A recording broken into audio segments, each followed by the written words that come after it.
Kenapa mereka sampai mau mencabut status geopark kita, Kak? Mungkin sedikit panjang cerita ini Ya, ya, nggak apa-apa. karena waktu geopark mau dibentuk, saya juga sudah terlibat di dalam. Saya juga ikut tim dulu. Saya punya ide banyak tentang itu ya, karena kita suka outdoor ya.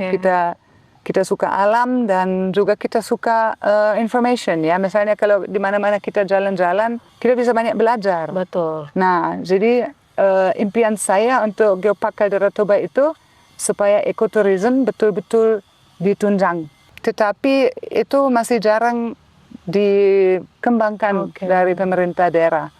Sedangkan kita sendiri sudah proaktif buat signage ya, signage walking track, dan saya sebutkan di situ Geopark Caldera Toba. Dan juga kami sering gotong royong dan juga belakangan ini sering dari Tabu Cottage saja karena sudah kasihan orang suruh gotong royong terus ya.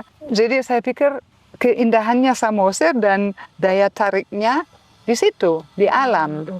Nah, yang saya impikan walking track dengan information. Misalnya kita jumpa pamflet, nanti kita jalan. Nah, misalnya contoh, apa itu Geopark Caldera Toba? Hanya supaya orang tahu, oke, ini yang bisa dilihat dan ini yang mau dijaga. Waktu asesor datang, karena itu belum jadi dari pemerintah, saya sendiri buat pamflet itu. Simple saja, kita buat dari bahan akrilik, tetapi toh juga nggak ada follow up-nya.